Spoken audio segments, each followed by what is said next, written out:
Hi everyone, my name is Lindsay Guichard and I'm an online licensed marriage and family therapist and the creator of thetravelingtherapist.com.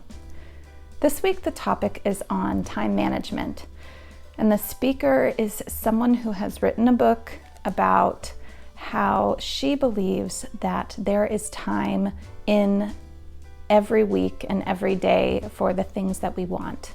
And she says a quote that I really appreciate. She says that we don't build the lives that we want by saving time. We build the lives that we want, and then time saves itself. She had decided to do a project where she went to successful people and asked them to do a time diary for an entire week. And in one of the lives, the woman had her schedule all mapped out, and she went downstairs one morning and she had realized that her water heater had broken. And all of a sudden, she had a real big emergency on her hands, and it took a lot of time that she wasn't prepared and she wasn't planned for, and there was a lot of services that need to have happen. And that project, that emergency, took 7 hours of her week. It's kind of like finding an extra hour in every day of the week. Now, if you had asked her, do I have an extra 7 hours to dedicate to training for a marathon or for reading some books, she might say no. What this told the author is that time is elastic. She shared, the key to time management is to treat our priorities like she did that water heater. There was another busy woman who was a CEO and had, I think she had 4 kids. And when the speaker asked to have an interview with this woman, she said, I'd love to, but I need to go on my morning hike. And we can do it, or can we do it while we go on my morning hike? And in the interview, the speaker asked, how do you do it? The CEO shared, everything that I do is my choice. Every moment I spend is my choice.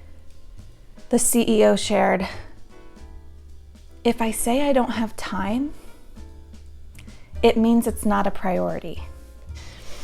The speaker shares, I would say I don't have time to go dust my blinds, but if someone put a $1,000 paperclip on the blind and said that this is what you'll get after doing it, I'd probably run straight for the blinds. The speaker takes us through an activity. The activity is called Writing the Next Year's Review Now. The question for this journal entry or this activity is, what 3 to 5 things would make it a great year professionally for you? She encourages us to also do this for a personal review for what's going to happen next year. Pretend it's the end of next year. What 3 to 5 things would you like to say that you have done with your family or with your friends? So now after this exercise, we have 6 to 10 goals that we have for next year. She encourages us to break the goals down into smaller bits. And then she suggests on Friday afternoon, when the stakes are really low, that's when we can plan our next week. On that Friday afternoon, when we're planning our next week, we want to make sure to put those 3 to 5 things in our schedule first. Treat it like the broken water heater. Something she likes to do is she likes to make 3 columns when she's trying to figure out her week: career, relationships, and self. And then put just a couple of things in each of those columns. At the end of her talk, she wanted to just share something that she finds really empowering. And she put an equation up on the screen behind her. We have 24 hours in a day, times 7, and that's 168 hours of every week.